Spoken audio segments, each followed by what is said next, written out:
ఎన్ని కష్టాలు ఎదురైనా నీవు నీ ధర్మాన్ని నమ్ముకుని ఉంటే చాలు, భగవంతుడు నిన్ను గెలిపిస్తాడు.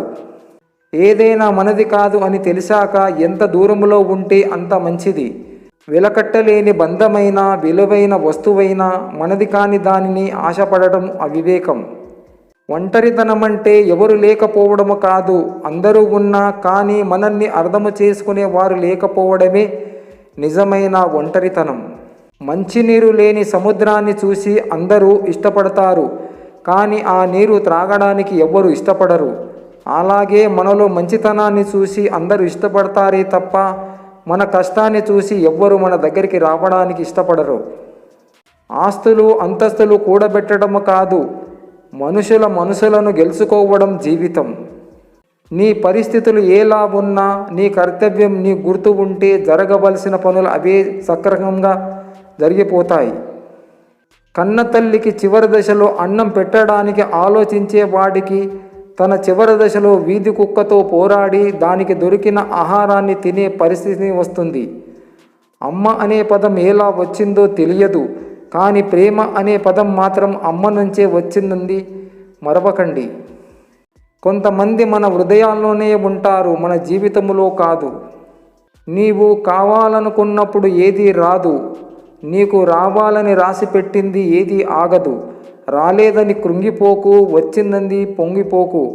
జరిగేవన్నీ నీ కర్మలో భాగమే, కానీ జరిపించేది అంతా ఆ భగవంతుడని తెలుసుకో మిత్రమా. 100 ఏళ్ల నీ జీవితంలో మొదటి 25 ఏళ్ళు నీవి, రెండవ 25 ఏళ్ళు నీ సంసారానివి, మూడవ 25 ఏళ్ళు నీ సమాజానివి, చివరి 25 ఏళ్ళు ఇన్నాళ్ళు నీ బతుకు అర్థమో వ్యర్థమో తెలిచే నీ కుటుంబ సభ్యులది.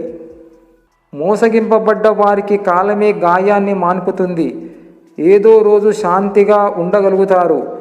మోసం చేసేవారు మాత్రం ఎన్నడూ శాంతిగా ఉండలేరు, ఇదే సత్యం. కోపం ఉన్నవానికి ప్రేమ కూడా ఎక్కువగానే ఉంటుంది. యవ్వనం సౌందర్యం అదృష్టమవుతాయి, జీవితం సంపద మాయమవుతాయి, కానీ నీవు చేసిన మంచి చెడులే నీ వెంట వస్తాయి. పుణ్యఫలం తప్పక రక్షిస్తుంది, నీ పాపఫలం నిన్ను వెంటాడి శిక్షిస్తుంది.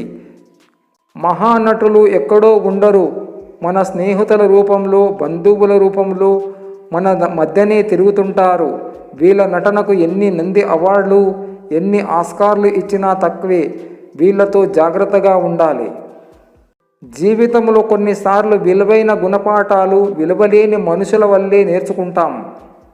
ఎంత కష్టం వచ్చినా నీ బాధలు ఎవ్వరితో పంచుకోకు.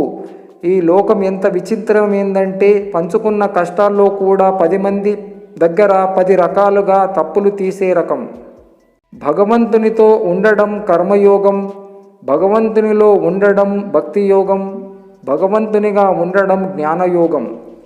జీవితంలో ఏది జరిగినా అది సుఖమయమైన దుఃఖమయమైన పొగడ్త అయినా విమర్శ అయినా దానిని కర్మఫలంగా స్వీకరించడం నేర్చుకుంటే అంతా మంచి జరుగుతుంది. మనసుకు చంచలత్వం అనేదే ఉండదు. చెడు ఆలోచనను నియంత్రించుకుని మంచి ఆలోచనలు పెంపొందించుకుని జీవిత లక్ష్యాన్ని చేరుకోవాలి మిత్రమా. భార్య అరవటం మొదలుపెట్టిన వెంటనే కిటికీలు తలుపులు మూసేవాడు మంచి మనిషి. వాటిని మూయటంతో పాటు టీవీ వాల్యూమ్ పెంచేవాడు పెద్ద మనిషి. చొక్కా వేసుకుని బయటకు వెళ్ళిపోయేవాడు మహాజ్ఞాని. తిట్లు అరుపులు వినిపిస్తున్నా పట్టించుకోకుండా తన పని చేసుకునేవాడే మహనీయుడు.